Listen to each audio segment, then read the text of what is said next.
स्वागत है आपका हमारे चैनल योगा एजुकेशन इंडिया में। विद्यार्थियों, पिछले वीडियो में यानी पार्ट 1 वीडियो में आपने वसा में घुलनशील विटामिनों को समझ लिया था, यानी ए, डी, ई, के। अब आज इस वीडियो में आप समझेंगे बी, सी यानी जल में घुलनशील विटामिनों को। चलिए, और रेशेदार पदार्थों को भी समझेंगे। चलिए ध्यान से समझना विद्यार्थियों। विटामिन बी जो कि जल में घुलनशील है, यह विटामिन का एक समूह है। इसे विटामिन कॉम्प्लेक्स भी कहते हैं। जो विटामिन बी समग्र के नाम से यह जाना जाता है। किस नाम से जाना जाता है? विटामिन बी समग्र के नाम से यह जाना जाता है। यह भी क्वेश्चन बन सकता है। और हर एक विटामिन का प्रभाव भिन्न भिन्न पड़ता है। जो समग्र विटामिन है, कई विटामिन इसमें है, तो हर एक का प्रभाव भिन्न भिन्न पड़ता है। ये सभी प्रकार के खाद्य वस्तुओं में मौजूद हैं। वे कौन से हैं? जैसे मौसमी, अंगूर, टमाटर, संतरा, हरे फल, बादाम, गेहूँ, चावल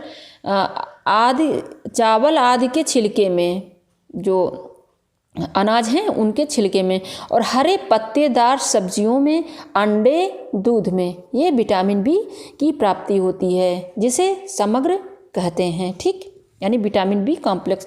अब विटामिन बी में जो बताए गए हैं, पिछले वीडियो में मैंने बताया है, अब इसमें आप समझें। यानी विटामिन B1 इसको कहते हैं थायमिन, और इसके मुख्य स्रोत क्या हैं? हरी सब्जियां, हरी मटर, दाल, अनाज के छिलके, जो छिलके सहित अनाज होते हैं उनमें, और खमीर और मांस में यह प्राप्त होता है। क्या? Vitamin B1। ठीक, और इसके कार्य है कार्बोहाइड्रेट के चयापचय का नियमन। इसका कार्य क्या है? कार्बोहाइड्रेट के चयापचय का नियमन करने में यह मदद करता है, और हाइड्रोक्लोरिक अम्ल के उत्पादन में यह सहायता प्रदान करता है। पाचन शक्ति को बढ़ाने का कार्य इसका है विटामिन 1 का। और इसके अभाव से विद्यार्थियों, तंत्रिका शोथ, मानसिक अवसाद, हृदयाघात या पक्षाघात यानी हृदयपात या पक्षाघात, कब्ज, भूख न लगना, हाथ पैरों में दर्द, अधिक समय तक कमी से कौन सा रोग उत्पन्न हो जाता है? अधिक समय से विटामिन B1 की कमी से बेरी रोग उत्पन्न हो जाता है, और शोथ हो जाता है, पैरों में जलन उत्पन्न रहता है। ठीक, अब विटामिन B2 को समझें, जो कि राइबोफ्लेविन इसको कहते हैं, विटामिन B2 को। अब इसके मुख्य स्रोत हैं दूध, पनीर, खमीर, यकृत, सोयाबीन, मटर, हरी सब्जी, फल, मूंगफली, और संपूर्ण अनाज में, और दालों में, और मांस में, और मछली में। ठीक विद्यार्थियों, इसके जो है मुख्य कार्य यहाँ पर हमने नोट किया है। ये विटामिन 6 का कार्य है, विटामिन 6 का। और विटामिन 2 का कार्य ये है, 2 का, ये आप नोट करने पहले। इसका कार्य है कार्बोहाइड्रेट, प्रोटीन एवं वसा के चयापचय में यह एंजाइम को सहायता प्रदान करता है। कोशिकीय श्वसन में यह मदद करता है, और कोशिका के लिए ऊर्जा उपलब्ध करवाता है। विटामिन 2 के कार्य क्या हैं? यह कार्बोहाइड्रेट, प्रोटीन एवं वसा के चयापचय में कार्य करता है, एंजाइम को सहायता प्रदान करता है, और कोशिकीय श्वसन में मदद यह करता है।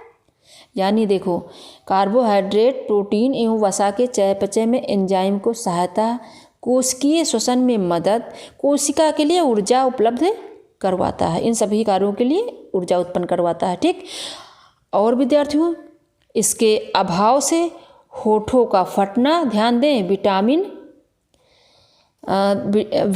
2 के अभाव से, जब शरीर में विटामिन 2 का अभाव हो जाता है तो देखो कितने लक्षण आप देखें क्या प्रकट होते हैं। होठों का फटना, जीभ पर छाले पड़ जाना, आँखों में जलन, बाल झड़ना, पाचन बिगड़ जाना, मोतियाबिंद हो जाना, यानी प्रकाश भीत हो जाना, मोतियाबिंद हो जाना, प्रकाश भीत हो जाना यानी फोटोफोबिया, प्रकाश भीत को कहते हैं फोटोफोबिया। वमन होना, दस्त, त्वक शोथ, वृद्धि रुक जाती है, असमय वृद्धावस्था घेरना यानी बहुत जल्दी बुढ़ापा यानी बूढ़े तरफ अग्रसर हो जाना। विटामिन, कौन सी विटामिन की कमी से? विटामिन 2 की कमी से। ठीक, अब विद्यार्थियों विटामिन 6 को समझेंगे। विटामिन 6 कौन सी है? यानी पाइरिडॉक्सिन, पाइरिडॉक्सिन इसको कहते हैं विटामिन 6 को। इसके मुख्य स्रोत हैं संपूर्ण अनाज, संपूर्ण अनाज, यकृत, दूध, पत्तीदार हरी सब्जियां, केला, खमीर, टमाटर, मक्का, मूंगफली, सोयाबीन, ये इसके मुख्य स्रोत हैं। और मुख्य कार्य यहाँ पर है प्रोटीन। विटामिन 6 के मुख्य कार्य प्रोटीन यानी अमीनो एसिड्स के चयापचय के लिए सह एंजाइम, चयापचय के लिए सह एंजाइम का यह कार्य करता है। प्लाज्मा मेम्ब्रेन से होकर अमीनो एसिड का परिवहन, हीमोग्लोबिन के निर्माण में यह भाग लेता है। कौन? B6। ठीक, B6 का यानी विटामिन B6 यानी पाइरिडॉक्सिन का मुख्य कार्य क्या है? तो यह इसका कार्य है विटामिन 6 का कि प्रोटीन यानी अमीनो एसिड्स के चयापचय के लिए या एंजाइम्स, सह एंजाइम्स का कार्य करता है। प्लाज्मा मेम्ब्रेन से होकर अमीनो एसिड का परिवहन, हीमोग्लोबिन के निर्माण में यह भाग लेता है। ठीक, अब इसके अभाव को समझते हैं। यानी विटामिन 6 के अभाव से क्या लक्षण होते हैं, क्या रोग उत्पन्न हो जाते हैं? देखो, त्वक शोथ, स्नायु विकार, त्वक शोथ, स्नायविक विकार, संवेदी तंत्रिकाओं के रोग उत्पन्न हो जाते हैं, रक्त की कमी होना, गुर्दों में पथरी बनना शुरू हो जाता है, और वसीय यकृत यानी यकृत में वसा एकत्रित हो जाता है, वसीय यकृत हो जाता है, हाथ पैरों में कंपन, चिड़चिड़ापन, घबराहट, और इसकी अधिकता से संवेदी तंत्रिकाओं के रोग उत्पन्न हो जाते हैं। देखो, अगर विटामिन 6 का अभाव रहता है शरीर में तो त्वक शोथ, स्नायु विकार, संवेदी तंत्रिकाओं के रोग, रक्त की कमी होना, गुर्दों में पथरी बनना, वसीयकृत, हाथ पैरों में कंपन, चिड़चिड़ापन, घबराहट हो जाना। और जब इसकी अधिकता यानी कि बैलेंस में होना चाहिए, अगर इसकी अधिकता हो गई तो संवेदी तंत्रिकाओं के रोग भी उत्पन्न हो जाते हैं। ठीक, अब विटामिन B12 यानी साइनोकोबालामिन। ठीक, अब इसके मुख्य स्रोत क्या हैं? यानी कहाँ से आपको विटामिन B12 प्राप्त होगा? B12 दूध, पनीर आदि में यह मिलता है, और आंतरिक जीवाणुओं द्वारा भी यह संश्लेषित होता है। यह ध्यान दें, आंतरिक जीवाणुओं द्वारा भी संश्लेषित होता है, और सुई या सिरिंज से भी इसकी पूर्ति की जा सकती है। अगर नहीं बॉडी में बन पा रहा है, यानी आंतरिक जीवाणुओं में कोई प्रॉब्लम हो गई है, नहीं बना पा रहा है, तो सुई या सिरिंज से भी इसकी पूर्ति की जा सकती है। लेकिन तब जब आपके आंतरिक यानी कि दूध पनीर से ना प्राप्त हो या आंतरिक जीवाणुओं से आपको ना प्राप्त हो पा रहा है, तब सुई या सिरिंज का उपयोग करना चाहिए। और मुख्य कार्य इसके विद्यार्थियों, इसके मुख्य कार्य RNA संश्लेषण के लिए तथा लाल अस्थि मज्जा में यानी रेड बोन मैरो में RBC यानी रेड ब्लड सेल्स, लाल रक्त कोशिकाएं यानी के उचित निर्माण में यह आवश्यक है। ठीक, इसके मुख्य कार्य क्या है? यानी विटामिन B12 के मुख्य कार्य क्या है? RNA के संश्लेषण के लिए तथा लाल अस्थिमज्जा में RBC के उचित निर्माण में यह आवश्यक होता है। और जब शरीर में नहीं रहता है तो प्रणाशी रक्ताल्पता हो जाता है, क्योंकि RBC के उचित निर्माण के लिए आवश्यक होता है ना विटामिन। तो सीधी सी बात, प्रणाशी रक्ताल्पता हो जाएगा, स्नायविक विकार हो जाएगा, यानी तंत्रिका तंत्रों की रक्षा करने वाले वसीय पदार्थ माइलिन का ह्रास हो जाएगा। ठीक, और सर्वांगीण दुर्बलता आ जाएगी। सर्वांगीण यानी पूरी तरह से दुर्बलता उत्पन्न हो जाएगी। तो आपने विटामिन B को अच्छे से समझ लिया, जो कि जल में घुलनशील है। अब विद्यार्थियों ये महत्वपूर्ण था, वैसे तो एसिड कई हैं लेकिन ये थोड़ा सा महत्वपूर्ण था, तो हमने सोचा कि इसमें जो है इसको मैं आपको बता दूं। फोलिक एसिड यानी अम्ल, इसके मुख्य स्रोत, इसके स्रोत कहाँ पर हैं? यकृत, पत्तेदार हरी सब्जी, अंडे, दूध, आंतरीय जीवाणुओं द्वारा यह संश्लेषित होता है। ठीक, आंतरीय जीवाणुओं द्वारा वही यह भी संश्लेषित होता है, यानी संश्लेषित होता है। और इसका कार्य है, इसका कार्य ध्यान दें, न्यूक्लिक एसिड के चयापचय में तथा डीएनए निर्माण के लिए कार्बन यूनिट्स के ट्रांसफर के लिए आवश्यक होता है। आरबीसी के निर्माण में भाग लेता है और वृद्धि, जनन, पाचन में यह मदद करता है। Folic acid. ठीक, अब आगे बढ़ते हैं। विटामिन सी को विद्यार्थियों समझते हैं, जो कि इसमें से बहुत क्वेश्चन बनने की संभावना भी है। विटामिन सी को क्या कहते हैं? एस्कार्बिन एसिड। ठीक, विटामिन सी को एस्कार्बिन एसिड कहते हैं। इसके मुख्य स्रोत, जैसा कि आप सभी जानते होंगे, खट्टे फल जैसे नींबू, संतरा, आंवला, टमाटर।